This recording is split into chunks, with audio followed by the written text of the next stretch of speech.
கிறிஸ்துவுக்குள் பிரியமானவர்களே, ஆதியாகமம் 40ஆம் அதிகாரம் 23வது வசனம். ஆனாலும் பானபாத்திரக்காரரின் தலைவன் யோசேப்பை நினையாமல் அவனை மறந்து விட்டான்.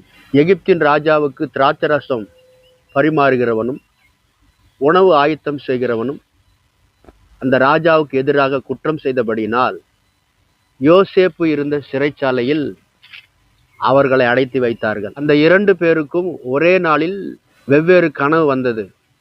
அந்த கனவுக்கு அர்த்தத்தை சரியாக யோசேப்பு சொன்னார்.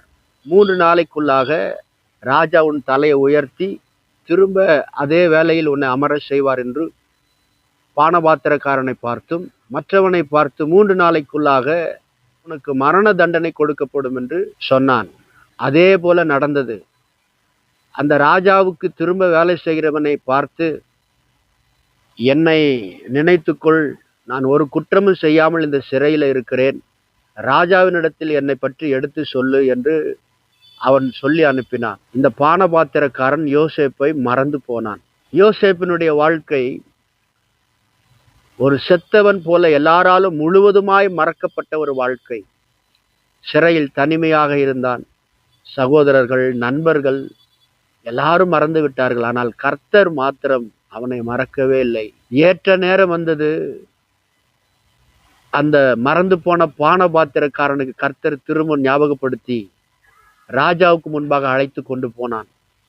ராஜாவுக்கு வந்த சொப்பனத்திற்கு சரியான பதிலை இவன் சொன்னது நிமித்தம் அந்த முழு எகிப்து தேசத்துக்கும் அரண்மனைக்கும் மேலாக கர்த்தர் இவனை உயர்த்தினார்.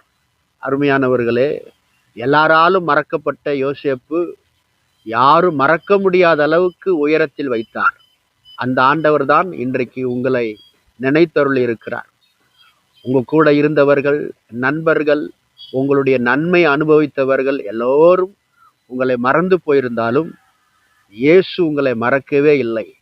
எல்லாருக்கும் முன்பாக உங்கள் தலையை உயர்த்துவார். எல்லோரும் உங்களை மறக்க முடியாத அளவுக்கு கர்த்தர் உங்கள் வாழ்க்கையில ஆசீர்வாதங்களை கண்டிப்பாக தருவார். மறக்காத ஒரு தேவன் உங்களோடு இருக்கிறார்.